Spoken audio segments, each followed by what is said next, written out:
As you all know, this is Tech Watch. We keep an eye on tech. We usually say so you don't have to, but I'm going to say this. We keep an eye on tech all week. Then we talk about it. Welcome to the show. Thanks for being alongside for the ride. Jay Harrison, Sam Bushman here for NetworkProvidersInc.com. If you want to partner when it comes to IT, think strategic consultants, strategic executive partners that can help you with all your IT needs. NetworkProvidersInc.com. And you can check out the show at NPITechGuys.com. That's NPITechGuys.com. And Jay, this is an interesting little tidbit that I found that I just find astonishing. The headline says, a third of web pages published since ChatGPT's launch shows signs of AI authorship.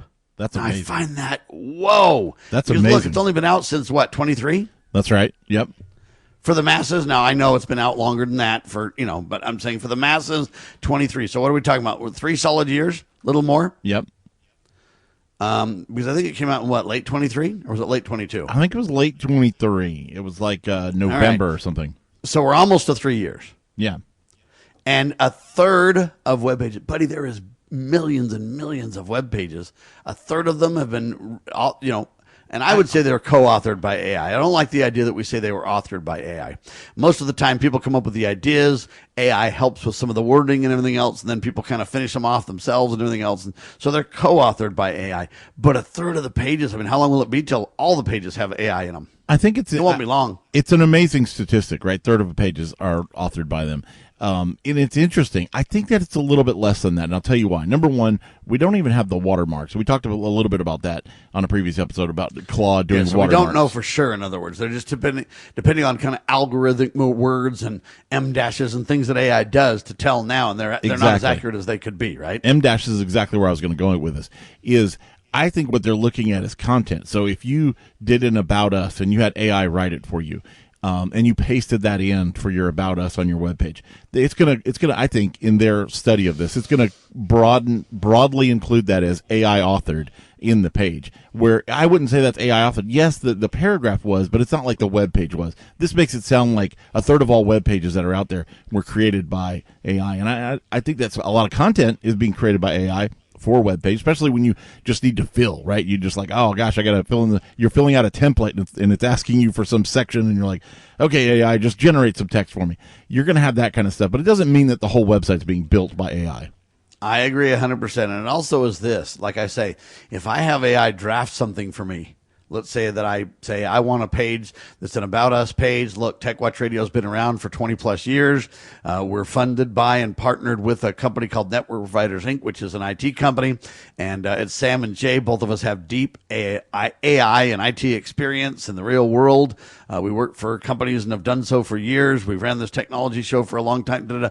Now create an About page, and then it runs it, and it gives me the first draft. And then I say, no, this is wrong. This isn't good. I don't like this. Refine this. And I get, say, 5 drafts out of ChatGPT. Then I take it to Claude and I say, Claude, look at this. And Claude says, yeah, this is good, but you need these 2 things. And I say, good, implement them. And then I go back to ChatGPT and it says, yeah, this is better, but add this. And then I basically take that and give it to Jay, and Jay looks at it and says, I want these changes and this and that. And then I put up this page and it says, oh, it's authored by AI. Because that's going to show, their wording was that it, what was published is, shows signs of AI authorship. It's going to show signs of AI authorship in there.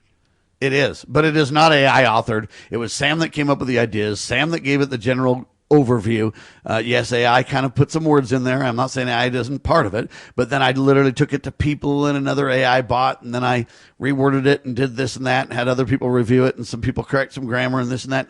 At the end of the day, I would say that it's Sam Bushman authored, and it was AI supported or AI contributed or assisted or whatever you want to say. That's more of the truth of the matter. And if you say that, I would say that I bet you a third of the pages are that way. I would Then agree. you look at pages and you go, wait a minute, what if one paragraph in a page was AI? What if I'm like, look, I want to write this page, I write it all, and then at the end I'm like, what copyright should I have, or what disclaimer should I have on here?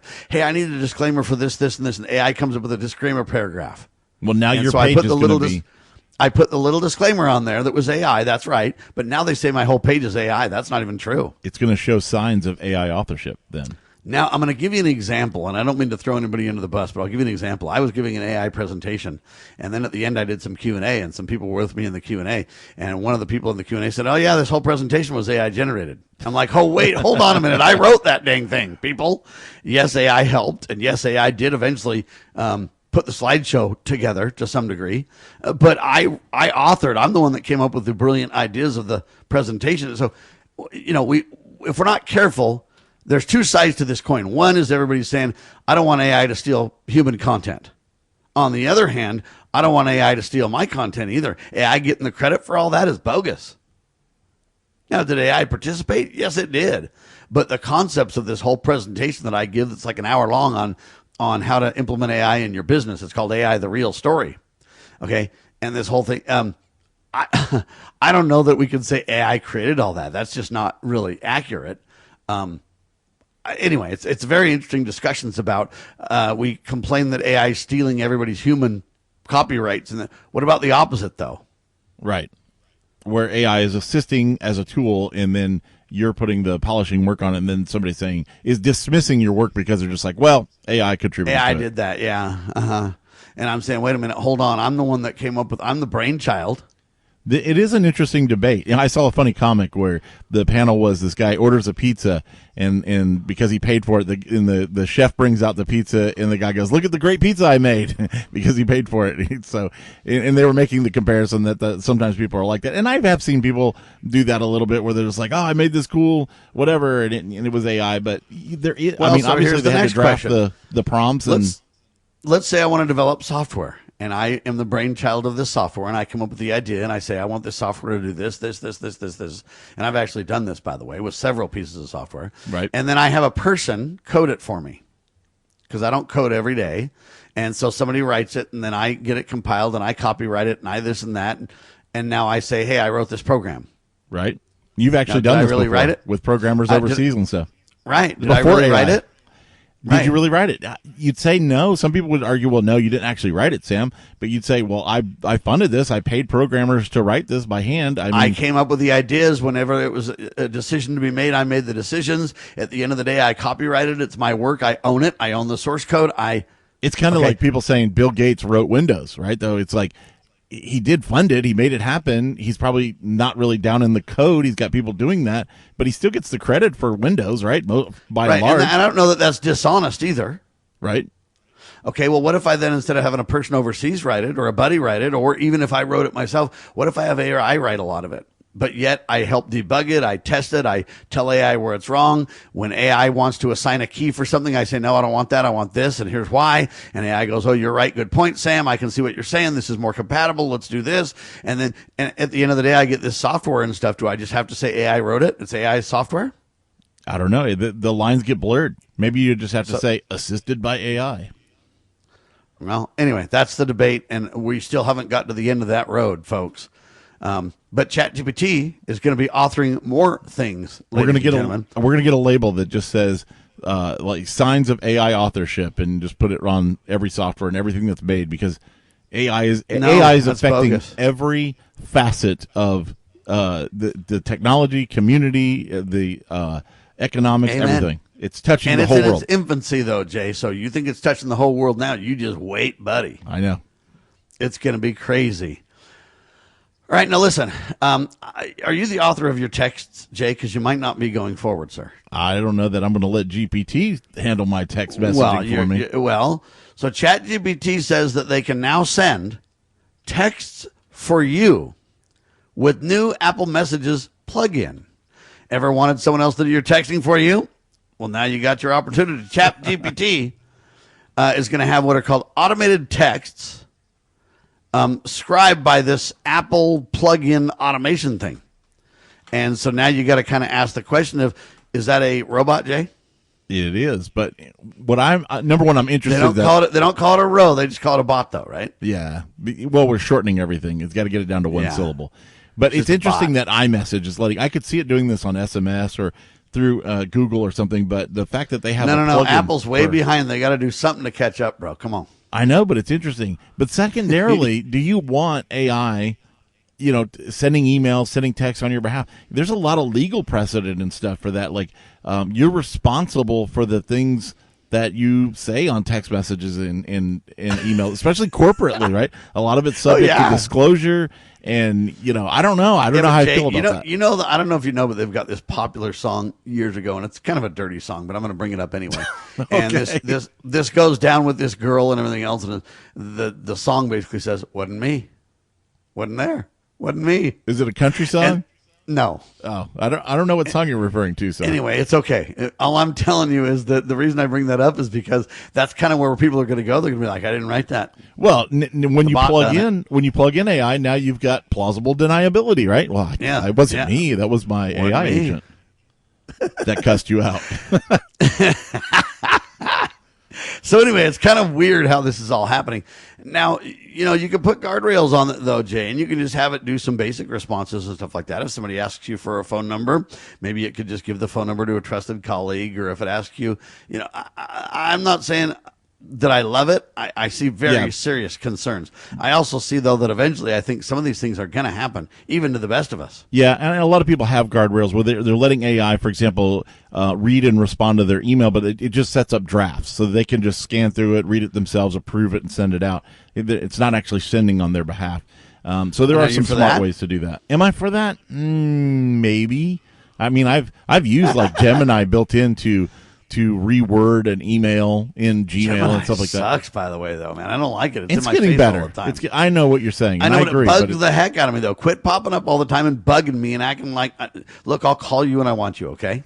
Don't call me. I'll call you. Oh, my people will call your people. I know. And Google's pushing hard. Like, they're trying to, even on people that have had free Gmail accounts and stuff, now they're constantly have an upgrade button, and they want people to pay for it, because I think it's costing them a lot of money to do all this or roll out Gemini like this. But I have used that before sometimes, or sometimes just sampled it, previewed it, and been like, no, my way was better.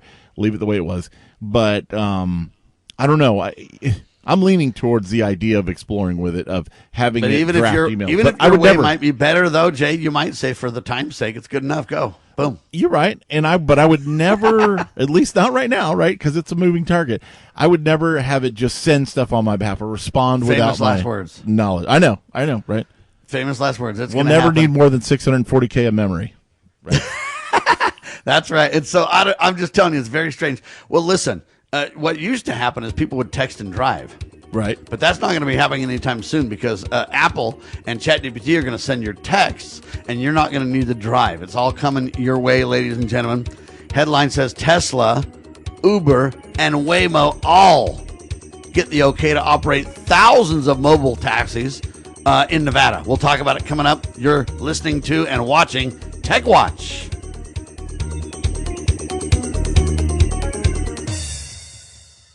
Looking for an IT partner that truly understands your needs? Managed IT Services is the answer. We meet with you regularly to discuss your goals and form a tailored technology plan. Our customers have called us a trusted advisor who delivers. When it comes to IT, we do it all. Firewalls, cloud storage, server migration, and more. Say goodbye to long-term contracts and hello to a team that earns your business month after month. Call 801-706-6980 now and let Managed IT Services transform your IT experience.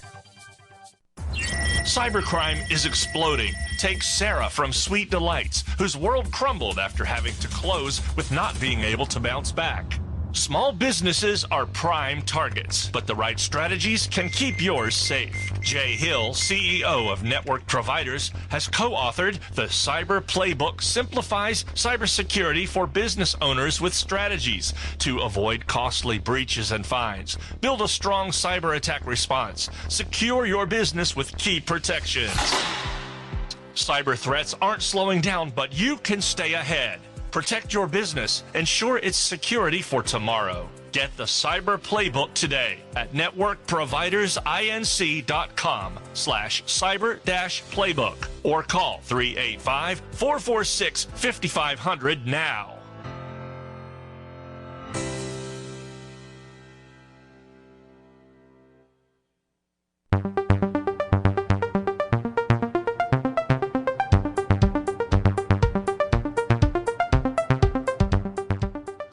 All right, Tesla, Uber, and Waymo all get the okay to operate thousands of robotaxis in Nevada, they say. Together, these permits will allow up to 8,000 systems to be deployed in the next 12 months. Jay, Why are this they capping number it? is startling. Why are they capping it to certain numbers like 8,000? Why not just say, if you're gonna approve it, why not just say, let it rip, get as many out there as you can? I think because they need to be responsible and go in stages. They've now released enough of them around the country, and they've blocked traffic, and they've done different things, and they've refined their software, and they've done kind of rolled out controlled studies and case, I don't know what you want to call it, case studies and examples, and they're refining it and working on it. So then they do more, and then they do more, and then they do more. And this is the biggest rollout that I've seen. My first ride in a completely driverless vehicle, it was a Waymo vehicle and stuff like that, was in Nevada. Right. And so all I'm telling you is that they're rolling it out, folks, and they're doing it step by step or stage by stage. And I'm telling you, the results are showing that these cars are safer than human drivers. That's for sure. I say that we're stifling innovation by staging it. So I understand being cautious. I think they've done that. I think we've covered that in the last couple of years. Let it rip. Open the floodgates. Well, and now they're having the vehicles. I can't remember what they're called, but they're the ones that have no steering wheel, too. Yeah, those are the Amazon Zoox or ZOOX. Whatever however they say Zoox. that. And the problem, Jay, is I think you've got several discussions. One is the safety that we're talking about and the cautiousness. And you bring that up that we've already solved most of that. And I think there's truth to that. What I do think, though, is you've still got to acclimate people in society to be comfortable with this, though. When you see a car, dude, going by at 70 miles an hour and there's nobody driving, you're kind of going, wait a minute, and stuff. And I when think you we're see, past that, though. I think people still I don't novel know. at the miracle, like they say, like, oh, hey, look at that, there's a car, just like they do with a cyber truck goes by or something with somebody driving it. They're just like, hey, people there's still one of those. rubberneck and gawk at those things, dude. I know, because they're cool, but or they hate them. And the next thing though is levels. So on one hand, you still have people facing forward, and you still see a steering wheel, and you go, okay, somebody could take over and control that thing if they need to. But when you then have a car that doesn't have a steering wheel at all, and then instead of the passengers facing forward, you got them, facing side by side like a bus might be or something. And the people are not even facing forward, and they're just like engaged in a checkers game or something. I'm just saying it becomes a whole different scenario, and I'm just telling you, you got to acclimate people and get people's comfort level up still. I think the citizenship is over that. I think it's the bureaucrats that still need acclimating. All right. Well, I know what you're saying, but I'm just telling you, I still think people are weirded out by it. Most people have not experienced being in a driverless car yet. That's true. I'm one of them. Including you. That's right. Yeah. And I've only been in one time, and I did it intentionally because I am a tech guy, and I wanted the experience, and I wanted the experimentation and everything else. But I'm not squeamish about it. I do it. Yeah, I'm not. I went in it. It was fun. It was interesting. It was a trip, though. It was not. So I'm just telling you, I think we still need to work on society's comfortability with it, though. I have been on roller coasters and all kinds of those are all driverless, right? Does that count? But no, because they're on a track. Oh, okay. And they do have accidents too, by the way. They do. Just saying. That's right. Everything does. People get stuck upside down, buddy. Life is an accident waiting to happen, so you got to take the risk. You're right about that reality check. That's for sure. All right, Senator Ron Wyden's in the news, and I don't like these stories because they become political in a hurry, and I don't want to focus on the political aspect of this. But he sent a letter to the U.S. federal watchdog requesting a comprehensive review of how the FBI and the Secret Service and all these other groups use spyware against the American people, Jay. And this is kind of an interesting discussion. They're using spyware against all of us, and he wants to know how and why and what the justification is, and he wants accountability on this. And I couldn't agree with him more. Yeah, I think that's fine. Who is the U.S. federal watchdog, though? What is that? Well, read the different list of people that they're talking about. The FBI. The DEA, ICE. The DEA. Homeland Security. ICE, I got all that. The CIA. But he said he's sending it to the U.S. federal watchdog. I guess he means Congress. I don't know. Maybe that's a euphemism for Congress. It's a euphemism for whoever's supposed to be in charge of watching. And I think a lot of these agencies are supposed to be watching each other, Jay. They're supposed to be, but I think they've got back-end handshakes and You look the other way. You're right about all that. And that's really Ron Wyden's problem is he's just kind of saying, guys, I don't know what's going on here, but this seems to be off the rails. You guys are violating people's Fourth and Fifth Amendment rights until the cows come home, and this has got to stop. I think that's where Ron Wyden is on this thing, and I think the senator's right. I think it's something that really needs to be out in the open and discussed, and accountability needs to happen. If there's really legitimate warrants and things in the the right places, fine. But until then, though, let's not cut corners. Let's not have these flock cameras everywhere reading my license plate when I'm just an innocent citizen. And, I mean, you're going to start reading driverless car license plates and saying nobody was in there. I wasn't there. That's what you're going to start saying. And so I just ducked down when the cameras are there, and it wasn't me. What are you talking about?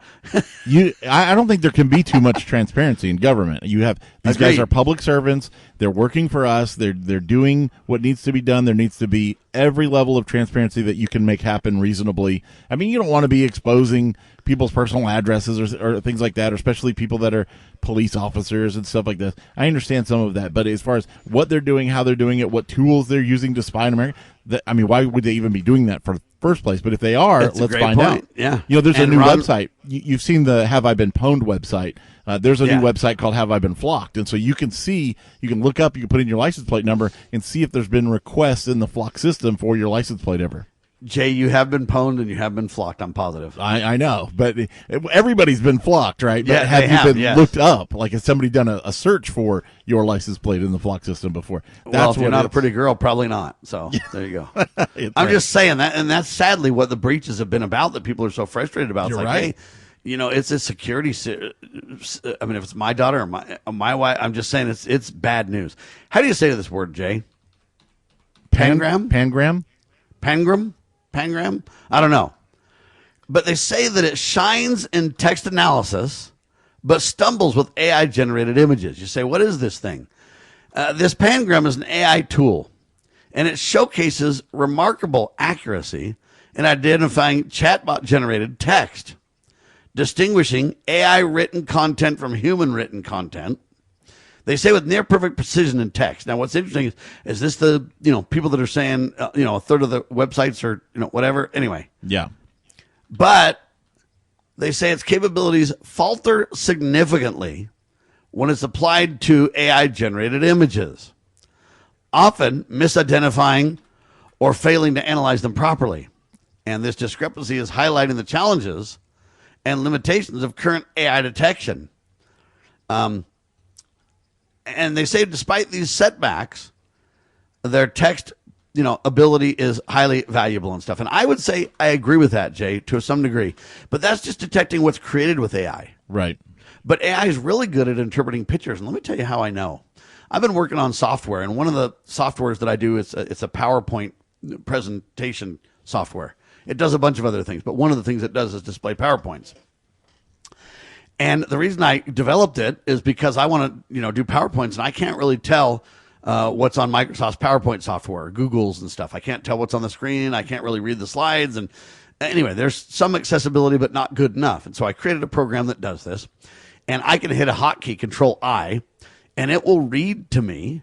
First off, it'll take the slide, and if it's graphics, it'll convert it to text, but it'll also read to me. And so it will say, Sam, your slide 2 is on the screen. Here's what it says. Yes, it's centered. Or it'll say, no, you know what? Part of your text is off the screen, Sam. It runs off the screen. And it actually can tell me exactly what's going on my screen. That's pretty incredible. I like that. And so I know there's a difference between telling if a photo was created with AI or not. That's a big difference versus reading the picture. But in modern iPhones now, too, they have this magnifier software. And if you turn on magnifier in your latest iPhone, and then you turn on, I can't remember the term that it's called, but then I can point it at something and it can tell me what it is. No, that's cool. I didn't know you could do that yet. I can point it at a room, and it'll say you've got a door with a window in it and a window to the side of it. Or you can point it and it'll say it's a kitchen. It's got a blue counter and a whatever. Or it can say, you point it and it'll say a girl sitting on a couch. Anyway, and it can describe, and it's not perfect, and it's not as fast as you would like it, so it's not real time like your eyes, right? Right. But it's getting close, it's getting faster, and I'm telling you right now, it isn't going to be long where that thing's going to become reliable. Then all you got to do is turn that into glasses, and I need some glasses, Jay. Well, I think that they have something like that. Are we out of time totally? We are out of time for this episode. what on earth is happening? Time flies when you're having fun. Anyway, if you want to partner in tech, think networkprovidersinc.com. If you want to see the show, npitechguys.com, YouTube, Rumble, we're everywhere. We keep an eye on tech, and then we talk about it. Thanks for being alongside for the ride. For Sam and Jay, make it a great tech day, will you? Hey, thanks.